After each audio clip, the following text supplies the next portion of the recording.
All right.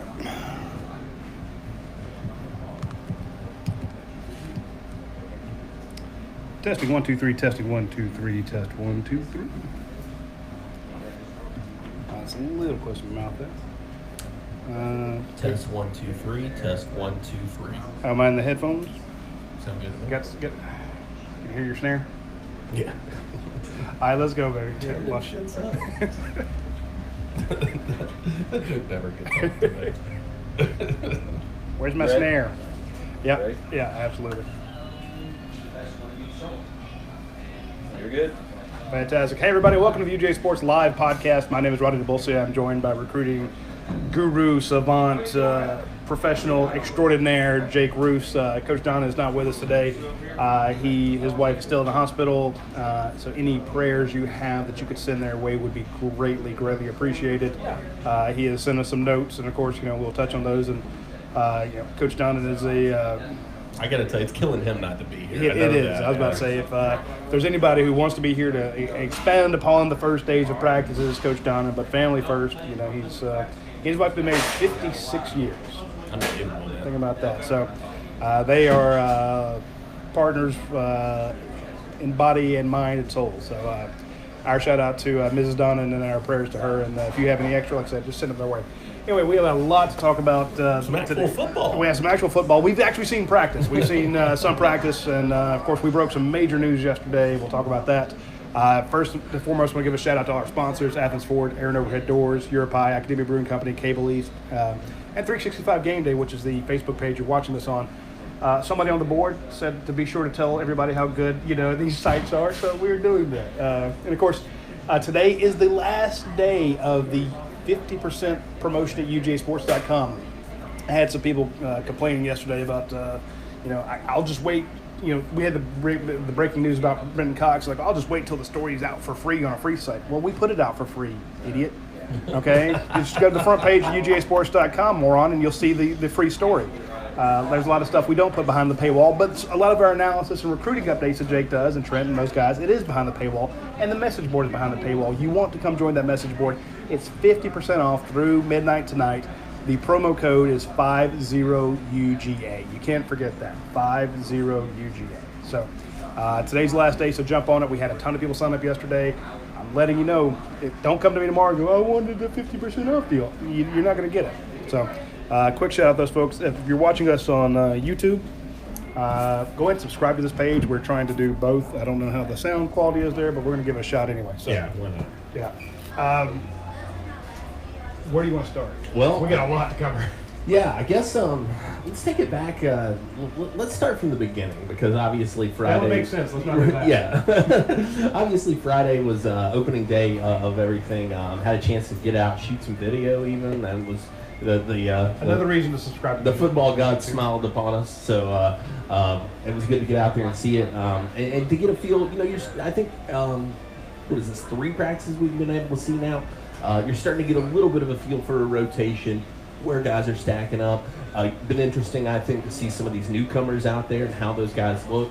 Our first chance to see George Pickens out there in his Georgia uniform, Zion Logue as well, Tymon Mitchell, Bill Norton, Trayvon Walker. Big kids. Definitely. So it's been, I think it's been not necessarily eye-opening. It's probably what you would expect so far, but George Pickens opened my eyes. George Pickens looks good, man. And this was a kid that was really thin coming out of high school. I mean, he was a stick. Now, and I mentioned in one of our earlier episodes that he was going to need to put on some weight. I thought that would be the area that he would need to focus on. He looks like he's all right. I think he's going to be just fine in that regard when it comes to getting out there and getting to mix it up with these guys. George Pickens looks the part. He looks like an NFL receiver. Yeah, he does. And here's the thing: when I saw Matt Landers, Matt's actually gained some muscle mass and he's veined out. And a lot of these guys look great. I mean, if you saw Kyrus Jackson over the summer, you're like, wow. The Sinclair strength and conditioning staff has been fantastic. I mean, they've done wonders for these guys. You saw how great Isaiah Wilson looked. Yeah. So they've taken some of these bodies and molded them. In other words, the guys are as physically prepared as possible in their body shapes and fitness level. Sure. So they're ready to go. And you see, I thought Matt Landon was, wow, that guy's really going to step up. He's obviously put the time in the weight room. Will that translate to the field? We don't know. But I was not expecting to see George Pickens come in there and look like he's been in the program 5 years. I mean, this is for a guy who was in high school in May, June. That kid does not look like it. He has put on some muscle mass. He looks fantastic for Georgia. So, Zion Logue, I was impressed with him too. I told you, he's a big old boy now. I did not realize that. And I will say too, one of the things that's been impressive, I think, about these guys, and Kirby Smart mentioned it in the press conference the other day, speaking specifically about Trey Hill, is not necessarily the situation where these guys have lost a ton of weight. It's just how they're redistributing it across their body. And so, you know, a guy like Jamari Sellier was not small in high school by any stretch of the imagination, but he looks like an absolute monster now. He is gigantic. He's got nice triceps. Yeah. Like offensive linemen aren't supposed to have those, you know? I mean, they got him underneath, but there's some padding there. He doesn't have that padding anymore. He looks like a monster. Yeah, there's some guys that, you know, they're still 300 pounds, but it was, you know, they were 25% body fat. Yeah, I don't know what the percentage is. There's a high percent body fat, but now that's down to, you know, 17, 12, stuff like that. They've dropped a lot, and as you say, it just flipped over. Very impressed with the newcomers so far. But again, as we spoke to James Coley yesterday, I knew you were going to bring him up. and James Coley's like, yeah, well, we're in jerseys, we're in okay? jerseys, we're in shorts, you know. And again, that's what we say about 7-on-7s. You know, it's like, look, you see guys that they're running routes on air. You know, they're not running against the defense. So they're not in pads. They're not throwing guys around. But that's what I'm saying. Let's take it for what it is. Is the square, you know, does it have a check mark in it, in shape for the first day of practice? Right. Yes. Okay. We have covered, this is my 26th year doing this. I have covered guys that come back from summer break fat, out of shape, you know, without the ability to make it through practice, suffering from the heat, you know. We've seen guys go home for the summer, come back, you know, because it's not every year that you'd have all these guys come back and work out with the team. So there are some differences. Yeah, you get home, you get into mama's home cooking, and all of a sudden... Oh, and you work out, but it ain't the same. You know? No, it's not like having Scott Sinclair on you. No, exactly. Well, I'll put it this way. I take my son to the gym occasionally. And when he's there, I'm repping twice as hard, trying to keep up with the little butt, you know, it's like, well, yeah, Dad can do this. I go a lot faster when somebody else is in the room. Of course. When you're doing it on your own, you're oh yeah, I'm sweating. No, it's not like a Sinclair workout. So the point is, these guys, the veterans showed up in great shape. The freshmen have showed up in great shape. We didn't have Kirby saying, well, we need to work on this kid. He needs to lose some weight. This guy needs to gain some. I mean, there's really and he said that in the past. And there's really not a guy that if I were just trying to point, even if I were trying to point fingers, there's not a guy that I would necessarily say looks bad out of shape or looks like he's struggling or sucking wind out there. I mean, these guys are, they've really risen to that standard in that regard. So that's good. So let's talk about some of the, so that is, that check mark is done. The next thing is, okay, how are they lining up? You know, what are the rotations? And I thought one of the biggest or most interesting things was to see Larry Cager, Lawrence Cager, running with the number one. So because they're going two wide receivers at a time, they have two quarterbacks, and they have a line of receivers on one side, a line of receivers on the other. You know, the slot guys will go after those guys are done.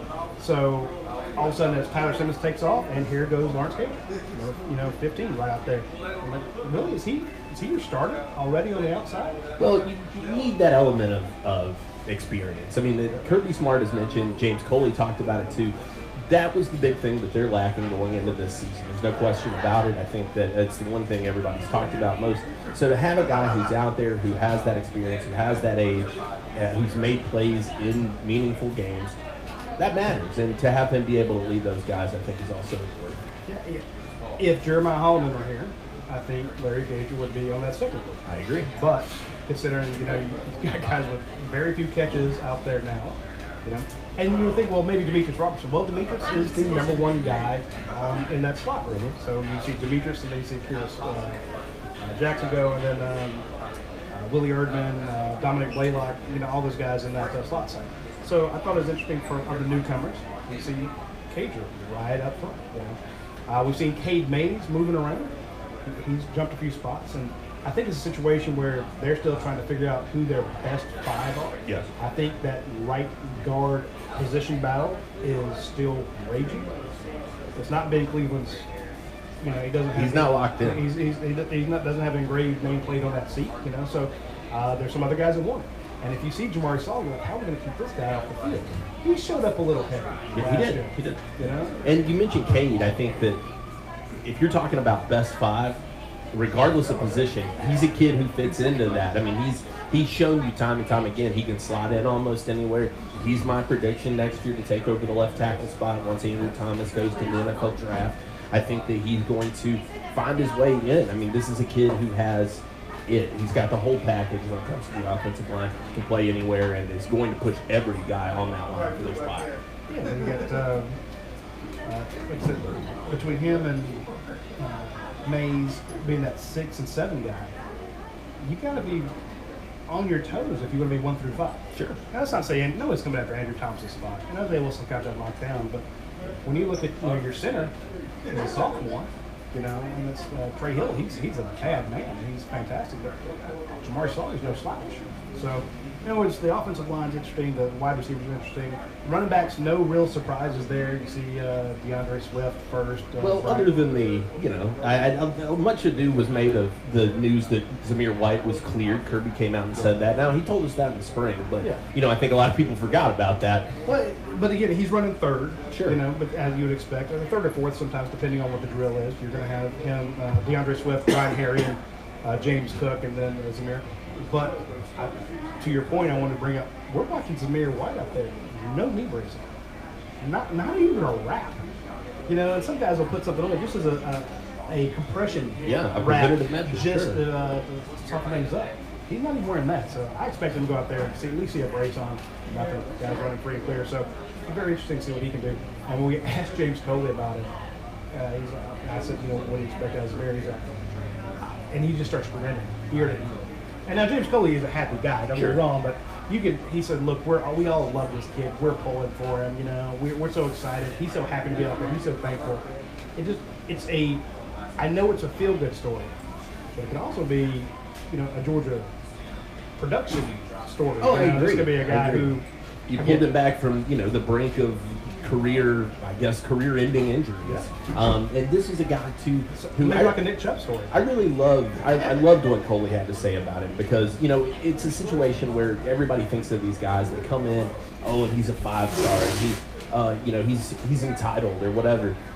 He said, man, this kid is just grateful to be back on the field and having the opportunity to do what he loves once again. And, you know, for that to be true of the #1 running back in his class, a guy top 10 in the nation, that's pretty cool to hear, I think. I don't want to say that, you know, the injuries humbled him because he was like that before he was injured. Sure. You know, yeah, absolutely. We've spoken to him. He was not this arrogant guy that came across him. I also thought that it was interesting that, and this will lead into our Cox thing. Dan Lanning, who was defensive coordinator, we spoke with him yesterday. He was talking about some of the recruiting things he had done, and he said, you know, they look at a kid on film, can he play? Is he a player? You know, can he play at the University of Georgia? And then they go and they look into academics. They also do character evaluations. They talk to the janitors at the talk- school yeah. they mentioned. They go through the Facebook and Twitter and Instagram feeds, you know, and make sure, you know. So they do a character evaluation. Sometimes they miss. Yeah. Just like you can miss on a talent evaluation standpoint, you can also miss on a character evaluation standpoint. It happens. It happens in high school. It happens in college. It happens at the NFL level. It's just one of those things out there. I think one of the situations where maybe we did not catch the warning signs was Britain Cox. We'll talk about that in a minute. I want to stick with the guys who kind of showed out, you know, some surprises. We talked on offense, you see Charlie Warner out there. Eli Wolf looks pretty good. Brett Seeger's a little bit smaller than I thought, but he's put on some muscle on the arms. You know, he's I was also, I mentioned that to Dane Young yesterday, that Cedar was smaller than I was expecting, really, in terms of height and in terms of weight. He just... Well, that would explain. Remember, Cedar was not a household name recruiting tight ends until like the very end of the... When everyone was scrambling for a tight end. Yeah, he came on in that late November or 1st of December. Well, and remember, Solomon McKinley was like the last minute guy. So I'm not against last minute guys. I'm actually against the, hey, let's recruit these kids as 14-year-olds. I let some of these guys go through there. It's a little bit smaller than I expected, but John Fitzpatrick's looking pretty big. Charlie Warner, saw a video that UGA. He's very quiet, folks. Don't get me wrong. I'm not saying he's not a leader, but I thought Charlie of him is one as of the most quiet guys out there. I thought of him as a quiet leader, a guy who gets out there and goes about his business in a certain way. For me to see that too, I was really struck by that. I was like, oh my God, Charlie, what is going on? He's scary. I've told this story many times. That's the scariest interview I've ever done in recruiting. He sat there and stared me down for just 3 minutes.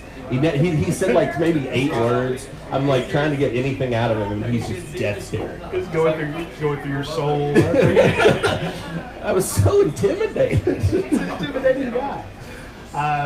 I guess is anybody else on offense we're missing? Let's see. I don't think so. Tight end, well, Kenny McIntosh was a guy that we talked to James Coley a little bit about. He said, and I thought it was a very good point, and something that we've mentioned before was coming from the league that he comes from down there at St. Tom, or he's at University High, South Florida ball. The speed that comes with, he goes, look, some guys, that makes this adjustment a lot easier. For Kenny, he said, I think that's going to end up being the case, and it certainly looks like that right now.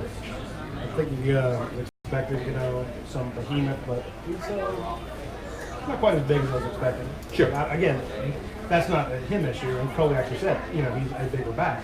It's more of, I'm thinking all of a sudden of, an offense. He's just, when you're talking about a bigger back, you might be talking about a guy that's 6'2" backs, or the 5'11", 6 foot, 195 pounds instead of 218. So. Well, and then if you're talking about looking for that guy, that's who Kendall Milton is. Exactly. So and that's why Kendall is that guy. So moving around defensively, there's the secondary is pretty well set. We're not seeing any. We knew that DeAndre Baker's going to be gone, so we see Tyson Campbell. Tariq Stevenson behind him, DJ Daniels working there some, and at the star position a little bit. That star position is going to be very interesting. Amir Speed back there. So the secondary looks pretty solid. Who else was repping at star? You start out with Devon Wilson. Mark Webb is there working, certainly. I think we've seen a little bit of Tyreek McGee is still obviously working there. That's he's good at that spot. Yeah.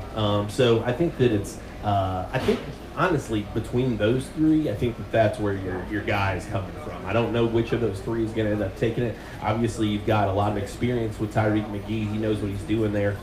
Mark Webb, incredible looking athlete, a guy who's really come into that defensive back role, and I think can end up making a contribution there. And then Devon Wilson, man, they just don't build DBs like that. That dude. Again, and I know you don't want to get too caught up in the cosmetics of a team and how a guy looks. Cause, you can look like Tarzan and play like Jane, but when you had a few weeks of getting to Georgia, when you have guys that are supposed to look good, okay, you check that box. When they look amazing, when you see a run, you're like, okay, this guy might be able to do something, and we've seen that. Some of the guys who were physical specimens compared to the other guys who are in great shape, it's like, here's somebody who may have just that little extra edge. So if you're in that star role and you're having to take on a running back, I like Devon Wilson's chance. Oh, no, he's a no big doubt. old boy. Tariq McGee, undersized for that position, but he tackles like a maniac. Yeah. So again, you can't base it on, you can't go, each county, as we say all the time, you can't go by looks, but sometimes looks are an indicator of. Sometimes they do correlate to production. Sure, no question. And sometimes they don't. But in this situation, Devon's shown that he can do it. Like I look good and I work good, so it's a good. Let's not get crazy now.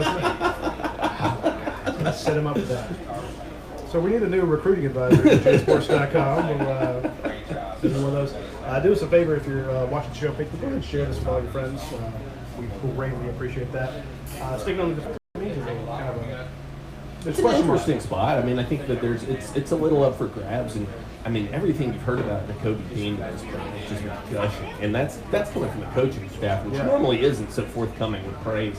I think that they'll lay it on a guy if he deserves it, but clearly they're impressed with what they've got in that young man. But you look around that group, and again, you're talking about guys who have really worked their bodies in the Channing Tindall is gigantic. He's still huge. And I think that he's going to be tough to beat there. But then you got Monty Rice looks to be in the best shape of his life. That's right. You got Tate Crowder, who's got tons of experience, like we said. The prescient point I thought yesterday about the defense as a whole. He said, look, we're not going to play 11 guys. He said, we're not looking for 11. He said, we're going to be rotating guys in and out at almost every single spot, and we're going too deep. We're going to try to keep these guys fresh. It's going to give these guys opportunities to get experience. I think that, Georgia's going to, I know people are like, well, how do you make all the pieces work? I do think that there's a very good chance that, you end up seeing a lot more of these guys than you may be expecting. Yeah, it's not going to surprise me to see Tate Crowder and Monty Rice go out and be your starting inside linebackers, and then, in that next batch, all of a sudden, Tate's out and it flips over, you see a different one. And I'm sure we'll look at the one point and see Jacoby Dean and Quinn Walker. Outside linebacker, now Georgia's without Brent Cox. So you have Walter Grant. I won't say he's locked down the spot, but this is a guy who you kind of look at who has the experience. Kind of interesting there, because as you pointed out, and the rotations aren't telling us anything. Right. Lanning works with the outside linebackers, and I think it's going to be Jermaine. That's just my early inclination. Adam Anderson's a lot thinner than I expected he would be. And in fact, looks a little thinner than he was last season. I don't know if that's true, but just optically, on the eye. Well, it's a situation where he's probably more cut than he was, so he might weigh the same, but like I said, you shed some, and not that he was ever fat. No. I mean, so he went from maybe 7% to 5% body fat, something like that. So maybe he's a little more cut, which makes him look maybe just a hair optically skinnier, but he's the same weight. But he is not. He's not put on a ton. No. He's not TJ Stripling, but he's not. He hasn't exactly put on the mass yet. Absolutely, and you got to. I think there's a degree. There's a degree of balance though with Adam, because one of the best thing about his game is the speed that he brings off the edge. He's a guy who gets in there. He's got that great bend about it, and can really kind of get around the edge very quickly. You've got to balance out that size versus losing that speed. And, I think Adam will make an impact this year. I think he'll be fine. Well, he's still the fastest guy they get. Like I said, I think you got to be watching out for Jermaine. I think that Jermaine's got a lot of experience. Dan Lanning spoke very very highly of him. Said, he was a guy when I was at Memphis that I had a chance to see in the JUCO ranks. Said, man, I'd love to be able to recruit this guy. Now I can. And obviously it paid off pretty big dividends. So you got him on the outside. Then, of course, we're hearing nothing but great things about Nolan Smith. Hammerhead. Yeah, they named him Hammerhead. It's short week. Dan Lanning says he hit so hard, we're calling him Hammerhead now. You have your offensive lineman saying he's one of the toughest guys to block. To me, we're talking about maybe who the starters are against Vanderbilt, but a great Sugar Bowl game. He has put on a lot of muscle. We know how talented he is. Told you, looks like Lorenzo. Yeah, he's. In other words, that outside linebacker group is grown, and nothing to sneeze at there. That's the original. And Mills, and again, if we're going by the rotations, he's one of the first guys out there. The Nolan, Adam Anderson. Again, I don't know what from wide receivers, you kind of see 1 and 2 and 3. We're not really getting that with outside linebacker. No, and I don't know. They got a lot of talent at that spot. As we mentioned, and we'll talk about here in this next segment, Brent Cox, that whole situation. But. And the defensive line looks very deep. Tyler Clark looks to be moving well. David Martin apparently is cleared for practice. Yeah. He's cleared for contact, so everybody's back. And you got the newcomer. He was always in great shape. Dan Lang talked about what a great athlete he is, from his basketball experience. Bill Norton's a guy who I've heard a lot of out there. He's good, good Billy doing. So he's he's encouraging that kid. So again, we don't know how that's going to play out.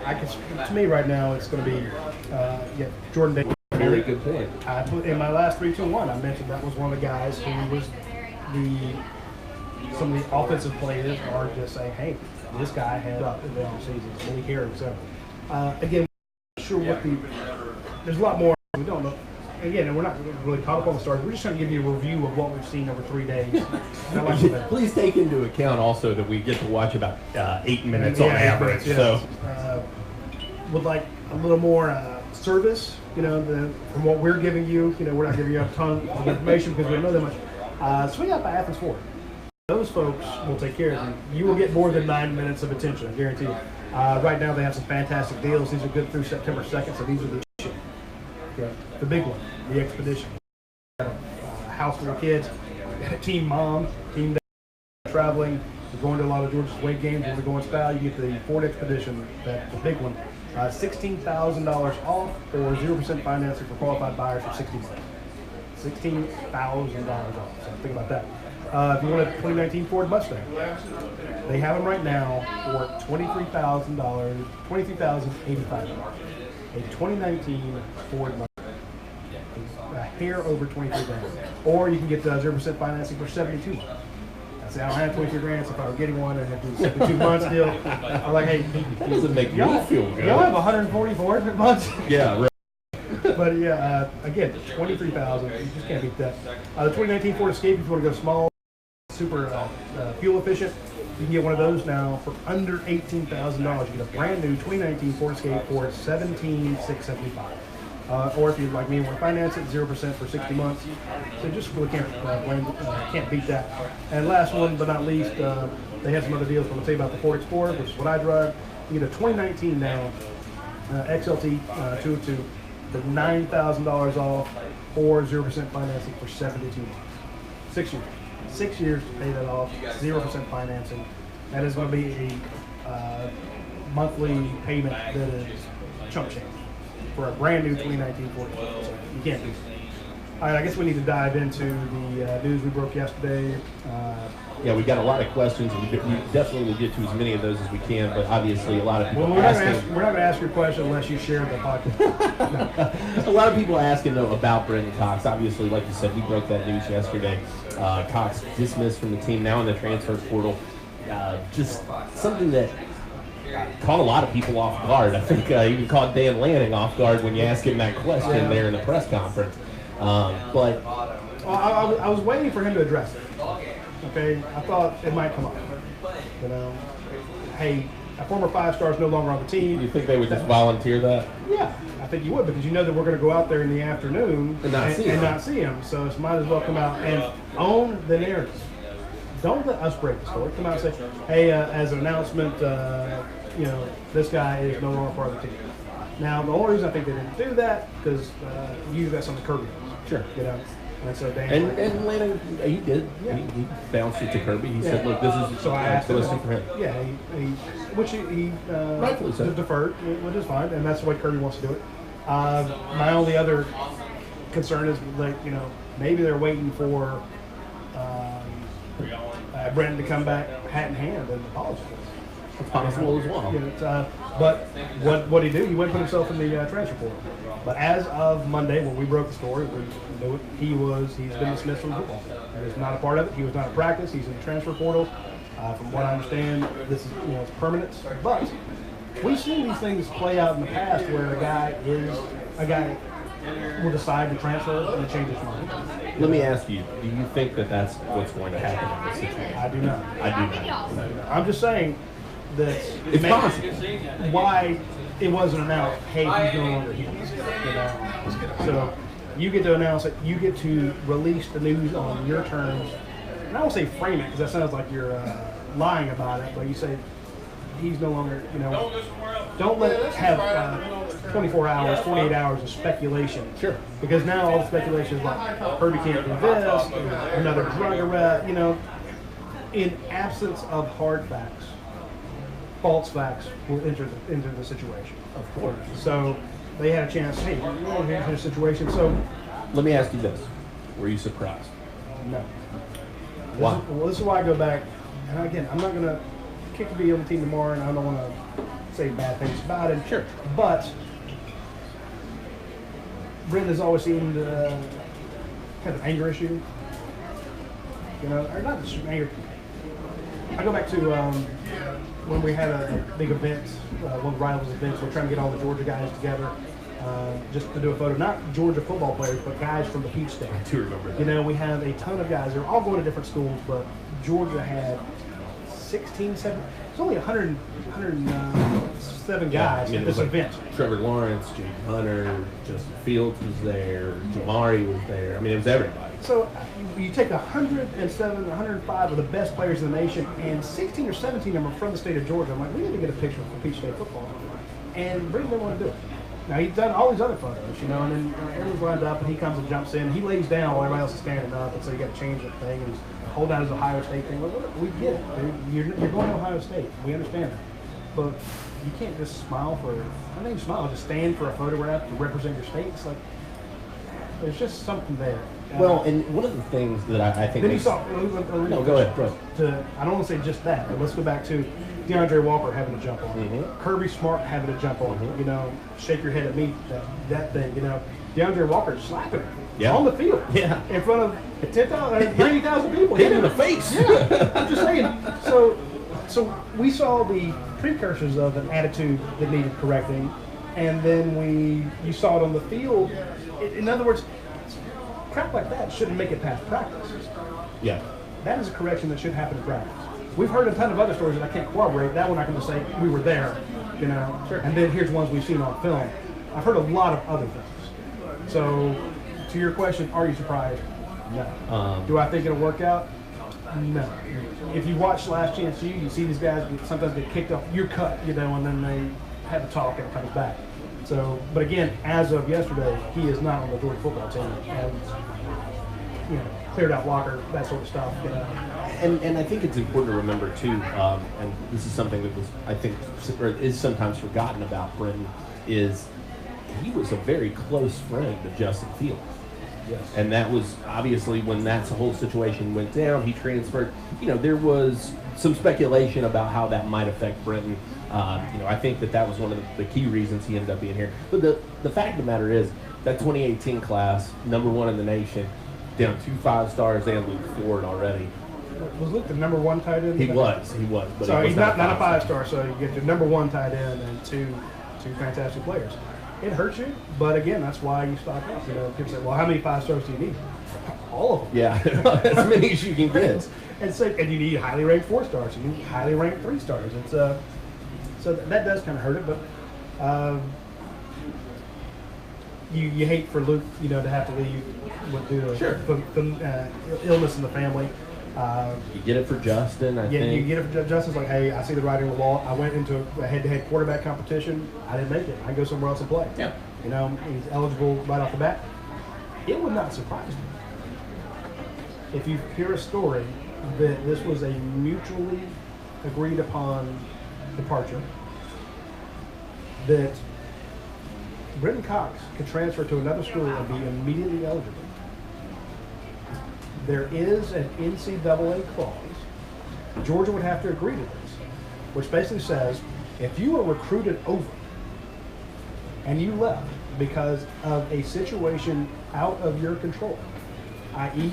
you weren't good, you got recruited. Now, if you're kicked off for a disciplinary issue, that's in a student's control. That doesn't count. You're kicked off for academics, that is your control. You are not allowed to apply for this NCAA exemption based on those two things. It can't be academic, it can't be disciplinary. But if you are like, look, I can't play here, this is beyond my control, the coaches are picking other people, I'm going to transfer. The school that he transfers to can put in for an exemption, the player signs it, the school that he left basically has to say, yeah, it's basically called the runoff clause. You know? Do you think that played a role in this? The depth chart, the guys who were coming in, who were... I don't know, because we saw this is a guy last year who played 13 out of 14 of Georgia's games. He started the game as a true freshman in a crowded room as an outside linebacker. He is a 5-star. He is a talent. A lot of people say he wasn't that good. You people are wrong. He is good. Oh, he's great. He's fantastic. He's one of the best players I had out there. Don't get it twisted just because he had a bad attitude. There are a lot of football players don't have great attitude. You watch them hold out of camp all the damn time. So don't get all bent out of shape. Point being, he is very talented. A lot of people say, oh, he was recruited over. Yes, you have some other guys in the room, but every single player on that roster, they're trying to recruit over. Period. Yeah. Point blank. So I don't know that happened. Did it affect Brenton? Maybe. I think, you know, the opportunity to get in there, see a guy like Nolan Smith, another true freshman, come in this year and be able to make the impact that he has and garner the praise that he has. Jermaine Johnson, obviously, like we said. And then, you know, you've got all this competition going on. I'm not saying he didn't want to compete, but I'm sure that there was a feeling of, man, there's maybe a better opportunity. Exactly. And you pop off to a coach. The coaches and the coaches at that position. In other words, Charlie Warner could probably smart off and he would get kicked off the team because they need him. Well, it's so scary. But when you have a situation where you're rolling 9 deep at that spot, you're like, okay, we're 9 deep. Well, we got room for 2 at a time. If you pop off, you don't get to. The consequence. Again, I'm not saying the coaches play fair. I'm just saying that it's a situation where don't pop off when there's some great guys behind you. And so we don't know what happened there. So I'm not surprised. Best wishes to Brenton. Exactly. I hope that he finds a good home for himself. I hope that he succeeds. Like I said, a tremendous player, great guy to watch. A kid who, he looks destined for the league with his makeup and the ability that he possesses. So. I'm sure we got some other questions, but we've got a bunch. I want to talk real quick about URPI. If you are looking for a great business opportunity, I want you to call our friends out at URPI Franchising. Open a URPI franchise. It won't be long before they have over 100 stores. Remember, the first one started here in Athens, about 0.2 of a mile from where we're sitting.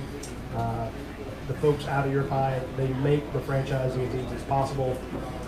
Eat there, don't get me wrong, but if you're looking in a great in a business environment like we have right now, nothing does better right now than in URPI. So when you get a chance, I want you to reach out to Drew French, reach out to Natalie French, say, hey, I want to open a URPI franchise, and they will take care of you. They're great folks out there. All right, let's hop into some of these questions because, like I said, we got them stacking up here on cordwood. I think this is Regulator 450. He's kind of got the abbreviated, but on the board. He says, does the loss of Brenton Cox make Georgia focus a little more on recruiting another outside linebacker for this class? I'm going to say no, because I think that you were already zeroed in on a guy in Jordan Burge who could play that similar role. So it's not like you're going to up the ante all of a sudden and pursue him even harder. Georgia's going full bore with that kid. They want him a part of this class. So does Clemson. So does South Carolina. But I don't see it as a situation where that ends up affecting how, I don't see them going beyond Burge, to be honest with you. I think that they're comfortable with the guys they got. You got Mikel Sherman, who's a guy who can play inside or out. And I think you got a couple of guys like that on the roster as well. Some people were asking about, do you see possibly Quay Walker or maybe even a guy like Ryan Treble Davis playing on the outside spot? That wouldn't surprise me. I think that it's a possibility. Now, will it happen? I don't know if I'm going to go that far just yet, but I think that you've got guys who are versatile enough to play those spots. I don't see a situation where it's a huge need for Georgia right off the bat. Maybe if Jermaine Johnson, has a great year and you see the writing on the wall that he's going out for he's going to do 1 year and be gone. Maybe you step it back up, but like I said, I just don't see them moving that. Yeah, how many guys are they in at that level? Right. So it's not like, there's another 5-star outside linebacker that we haven't seen them recruiting that now they're going to start reaching out to that guy. And it's possible. I just don't see it. I think what it does, it opens up a spot. Now they're like, hey, we're going to take 5 offensive linemen in this group. Maybe they were taking 1 spot away from, say, a wide receiver, or 1 spot away from defensive back to get that 5th offensive lineman. And now they're like, okay, well, we got this scholarship opened up, and they got it. So. This is a good one from OU Kirby Smart. He says, how much does the success of Zamir White this year affect the recruitment of Zach Evans? And a lot of people are asking me about Zach Evans. He says, a lot of people want to know who's going to be the second back in this class. Tank Bigsby said to commit Friday night. Do not like Georgia's chances there. Put in my future cast. I think he's going to Auburn. That's my feeling. So Georgia will face him then. Yeah, they will face him, and you can bet that he's going to be ready to go with that matchup. Chip on that shoulder. Yeah, I think so. Because listen, I don't think it's any secret that like I've said this many times on this podcast. That's been a hot and cold relationship throughout. Georgia has pursued heavily at times. They pulled back at times. They pursued heavily, pulled back, and it's been a yo-yo, really. And so I think that with him committing when he is, coming right off of that Auburn visit, I think he's got a feeling of, hey, this is what it is. Now, what does that mean for Georgia and their recruiting this year? Zach Evans, yeah, I think he's very much in focus. Do I think that Georgia has a chance? Yes, I do. I don't like their chance necessarily. I think that it's going to be tough to pull that kid, as I've said before, out of the state of Texas. But I've spoken to people who do feel confident that Georgia can get that done. If they could, it'd be a huge pull. I get it. You've got. I actually like their chances of flipping another running back that's committed elsewhere. I mean, Marshawn Lloyd, I think, is a guy that you keep circled on your list, certainly. But I think that Who's the one going to Miami? Don Chaney. Now, he's out of Miami, so that could be tough. But, I mean, at the it's same happened time, before. Georgia's pulling kids out of Miami left and right. But let's get on this question. He says, how much does the successes of Zamir White affect that recruitment? I think it affects it in a very large way. I think that if you've got a clear indication that Zamir White is ready to go this year, he's feeding the beast, and then all of a sudden you can see DeAndre Swift move on to the league, and he becomes the guy in focus next year. I think that would be tough to pull 2 5-star backs. Do you want to be the 4th 5-star backs on the roster? Right. After James Cook, Zamir White, Kendall Milton, are you? And don't get me wrong, some guys do this. I always point out to Alvin Kamara. You remember, Alabama took 4 running backs in one class. He was a 4th. And they're like, well, you're going to be 4th on the depth chart. He didn't see himself as being 4th. No, right. He's like, I'm the best one. And I think out of that group, he may be. But point being, it was, he's like, when he looked at Alti Tenpenny, he's like, yeah, I'm better than him. So maybe Evans is like. And to be fair, he was, except he was just never utilized that way. But just the point being is, all of a sudden, Evans may be like, I don't care who the guy, I'm better than the guys, and Georgia gets him. So I don't. But to your point, I agree. I think if you have only so many touches on the offense, and if Zeus comes out and has a huge year, Evans is like, I got so many other options. Yeah, you've got if you get a clear alpha out of him. Then you got James Cook, who's Swiss Army knife, can do a little bit of it all. Kenny McIntosh, who I think can bring the hammer, put his head down. And then you got Kendall Milton, who's going to be able to put another spin on it. Like you said, I think that there are just other opportunities that would be more appealing. Absolutely. Sierra the Dog wants to know, with only a couple practices in, what would be your early prediction on which of these freshman linemen will make the most impact this season? Walker, Logue, Norton, or Mitchell? Well, first I want to say Walker, just because you just look at him and yeah, he's going to do it. But right now it might be Logue. I told you. You always tell me. Logue. Listen, they just on the body frame, because that's a Jordan is Jordan Davis. He's a big boy, and if they're going to do as much rotations as Dan Lanning said, when you need that zero technique going in there, you need that nose to go in. I don't, maybe just Julian Rochester, but it would not surprise me to see Zion's big butt get in there and just say, look, these A gaps are closed. Y'all do something else. Yeah, I agree. Would not shock me. Let's see here. I think a lot of us have been sleeping on Ryan Davis coming off injuries for Pine Tree. Yes, we have. He says, which other true freshmen are we sleeping on that we shouldn't be? I mentioned Micaiah Tongue as a guy that I think that you should watch out for. I think that Micaiah is a kid who will ingratiate himself into that rotation at in the special teams. I think that he will become a part of that very early on. He's a willing striker, played defense in high school, and is a guy who's a very physical receiver too. So he's going to get out there and block. He's going to do a lot of the things that this coaching staff values very highly. But I was talking to my son last night about arguing. So the first thing you got to do in an argument is define the terms.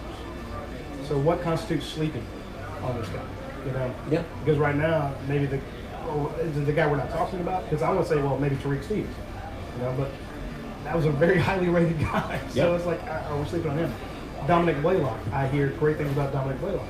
Well, can we mention him as a sleeper, even though he's also a very highly rated guy? So I don't know which of those you can count on, but those to me are guys that have the possibility at their positions to get in pretty quickly due to the rotation. The wide receiver room is pretty wide open.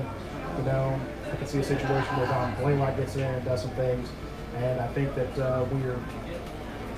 especially some of these early games against inferior opponents, you're not going to leave Eric Stokes and Tyson Campbell out there into the fourth quarter. Yeah. So all of a sudden you'll see maybe DJ Daniel and Tariq Stevenson out there playing cornerback. And as Dan Lanning said, Tariq Stevenson is a ball player. He is a playmaker. He says, we got a good football player in this kid. So, again, but he was really highly rated. So is he a sleeper? I don't know. So, sorry, Patrick. I'm not I don't know what constitutes sleeping on a guy, but we haven't been talking about him a whole lot. So to me, maybe we are sleeping on him. Elko Dog says Kirby seems to pick on a certain player each year, a couple certain players. He says Richard LeCount was one of those guys. Who do you think it is this year? Is there a guy that you look at for Kirby to specifically max their potential? I will say right off the bat, I have not noticed him doing that at these first couple. And we normally note that. The guy that I would think that they would want to get after personally, because I think that they're really high on his ability, especially based on what Lanning said, is Tyree Stevenson.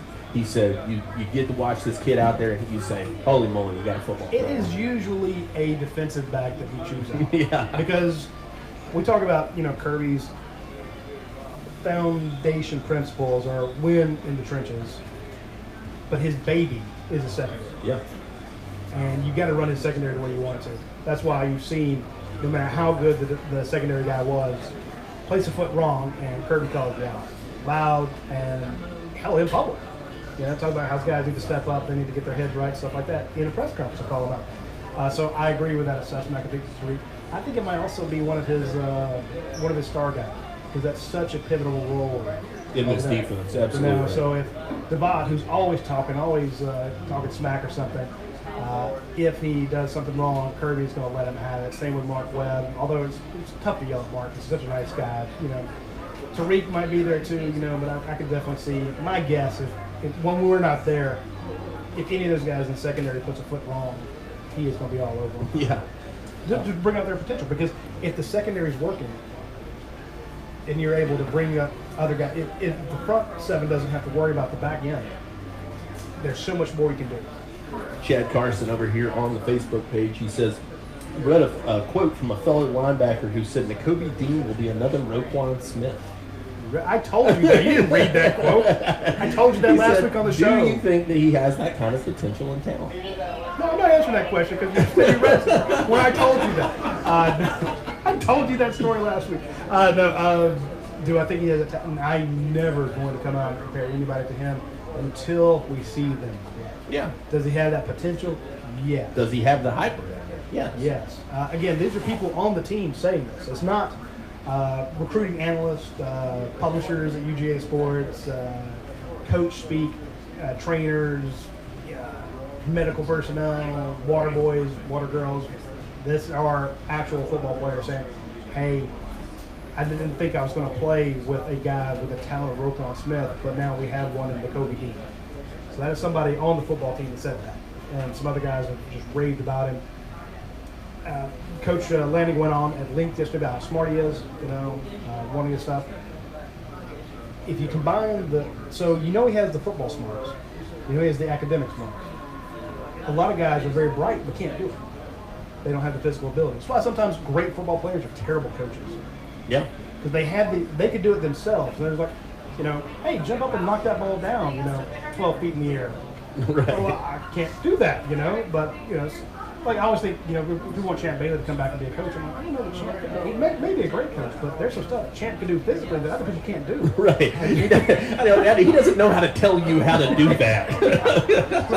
Well, run this guy down before he gets there. So you're going to play 100 plays, and and you're going to and you're going to be able to jump, 52 inches off the ground and knock a ball down before it gets there. High pointer, Yeah. So you're like, point being, does he have the physical skills?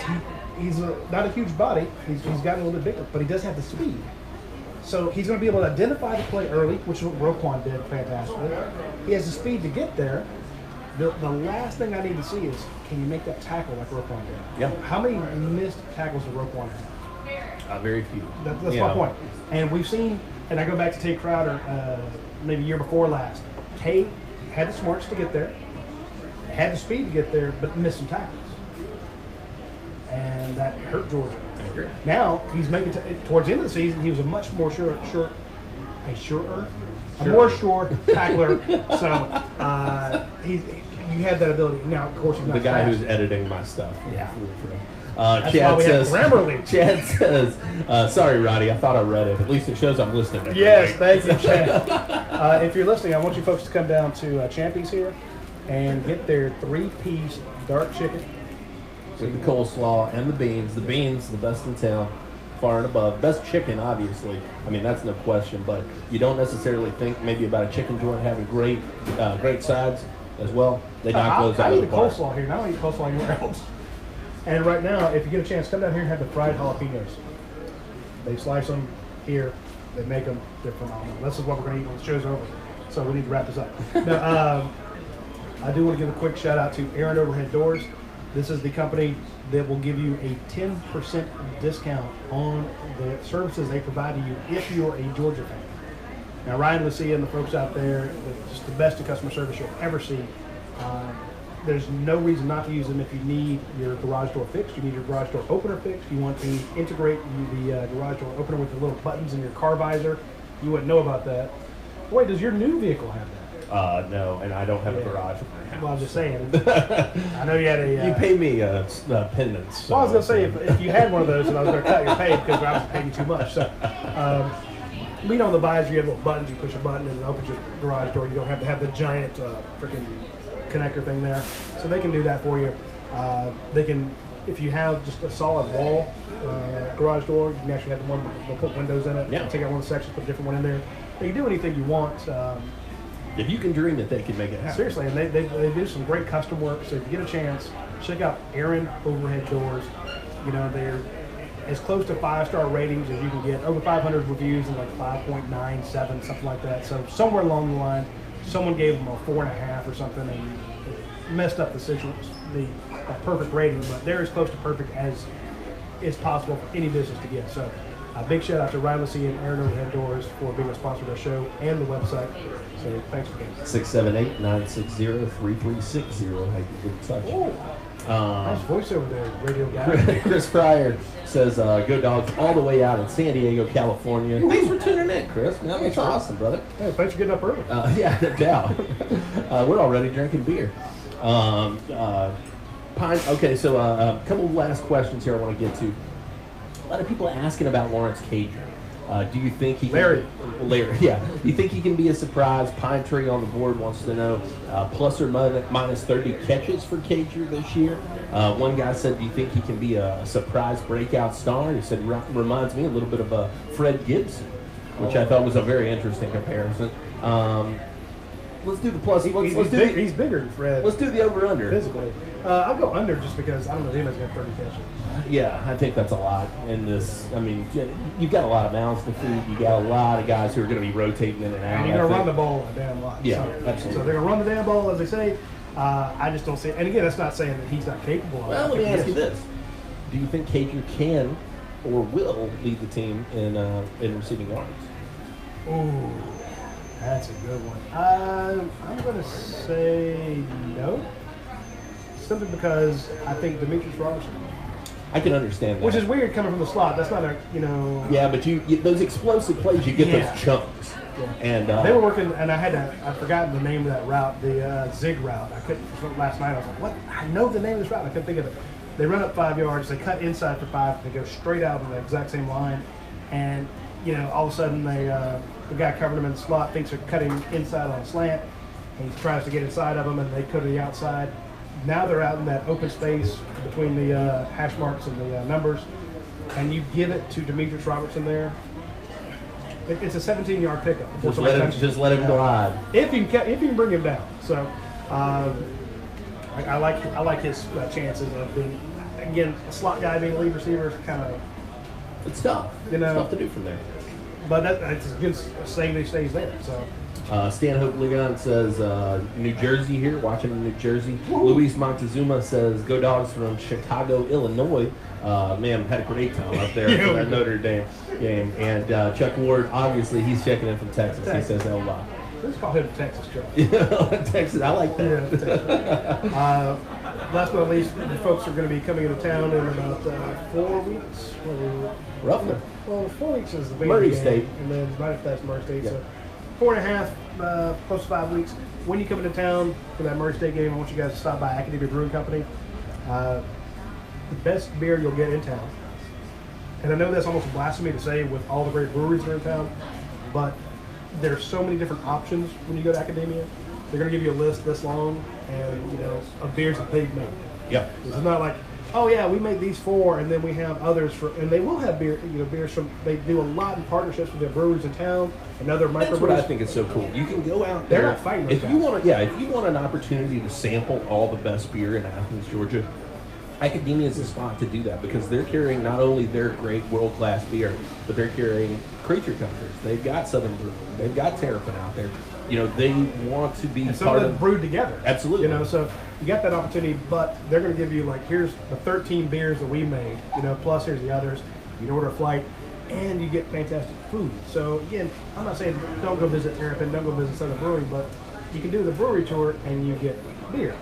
You can go to Academia. Do the tour, and you get some fantastic food. Try the Cerebus sandwich. It's a 3-headed dog of mythology. Guarded the gateway to Hades. They named a sandwich after this dog. It is a 3-meat sandwich. You are going to love the Cerebus sandwich. So we need a chance to go out there. Any other last questions we need to get to? Dubs GA was very funny when he says, do you think George Pickens ultimately ends up wearing number 1 or number 83?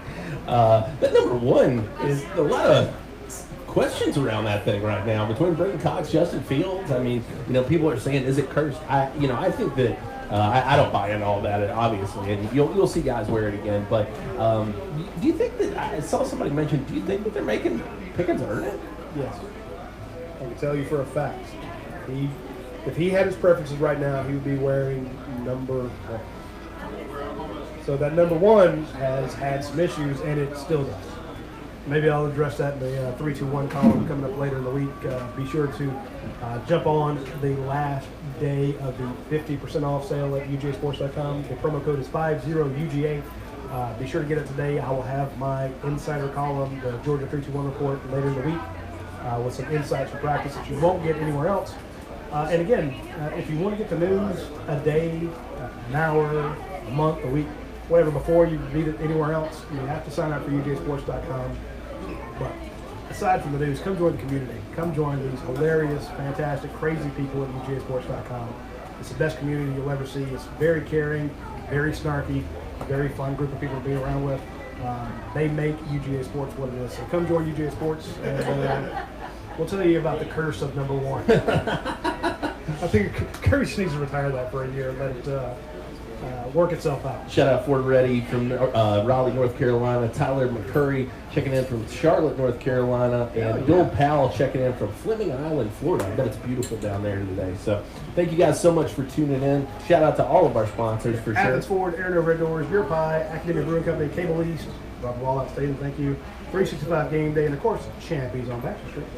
We'll talk to you guys next week. Thanks.